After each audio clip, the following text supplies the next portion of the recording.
Julia Barreto tuluyan ng bumasag ng katahimikan at ibinunyag sa publiko ang totoong dahilan ng paghihiwalay nila ni Gerald Anderson. Sa isang emosyonal at eksklusibong panayam, hindi napigilan ni Julia ang kanyang luha habang isiniwalat ang mga pangyayaring nagtulak sa kanya na wakasan ang kanilang relasyon, at ang revelasyon ay ikinagulat ng buong showbiz industry. Ayon kay Julia, matagal na niyang pinipilit intindihin at ipaglaban ang pagmamahalan nila ni Gerald, ngunit dumating na siya sa puntong hindi na niya kayang tiisin ang sakit at pangungulila. Pinili kong manahimik noon dahil ayaw kong maging dahilan ng gulo. Pinili kong protektahan ang relasyon namin kahit ako na lang ang nasasaktan, ani Julia habang nanginginig ang boses. Pero ngayon, kailangan ko na ring ipaglaban ang sarili ko. Isiniwalat ng aktres na ang isa sa mga pinakamabigat na dahilan ng kanilang hiwalayan ay ang umano'y pagkakaroon ng ibang babae sa buhay ni Gerald.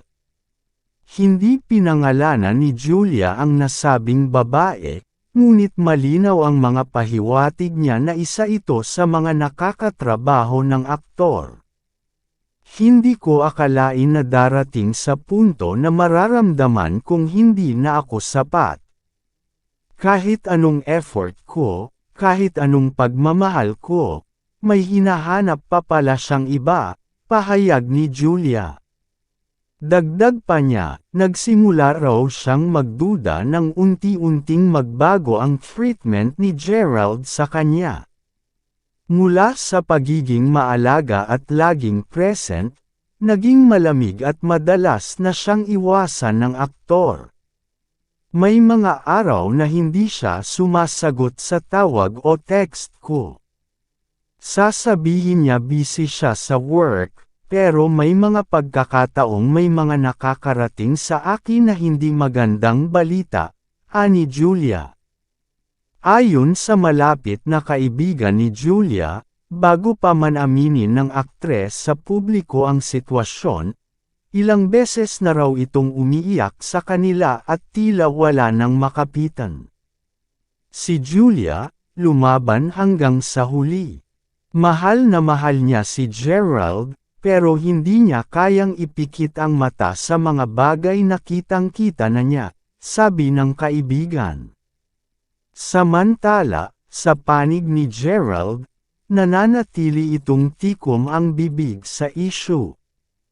Ayon sa kanyang kampo, hindi muna magbibigay ng anumang pahayag ang aktor hanggat hindi humuhupa ang emosyon ng sitwasyon.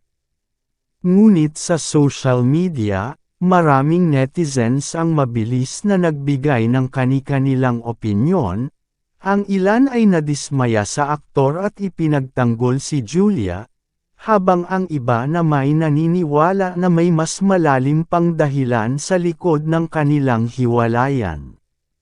Sa kabila ng sakit, malinaw kay Julia na kailangan niyang unahin ang sarili at kaligayahan.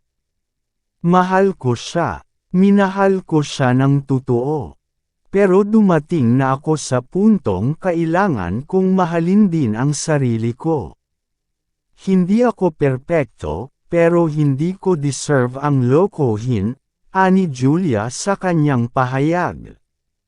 Habang patuloy ang usap-usapan, marami ang humahanga sa tapang ng aktres na magsalita at ipaglaban ang kanyang dignidad.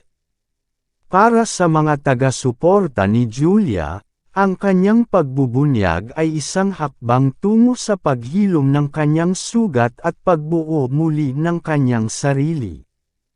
Sa ngayon, pinili ng aktres na mag-focus sa kanyang pamilya at mga upcoming projects habang patuloy na tinatahak ang landas ng pagbangon mula sa isang relasyong minsang inakala niyang panghabang buhay.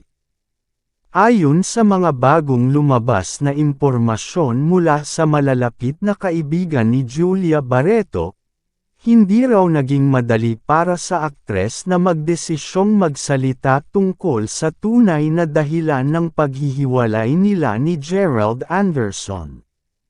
Matagal umano itong pinag-isipan ni Julia dahil ayaw niyang makasakit ng ibang tao at ayaw rin niyang mapintasan ng publiko na gumagawa ng eksena. Subalit, dahil sa paulit-ulit na paglabas ng mga spekulasyon at maling balita sa social media, pinili niyang linawin ang lahat upang matapos na ang haka-haka. Hindi ko gusto ang ganito. Pero napuno na ako sa pananahimik, ani Julia sa isang panibagong panayam.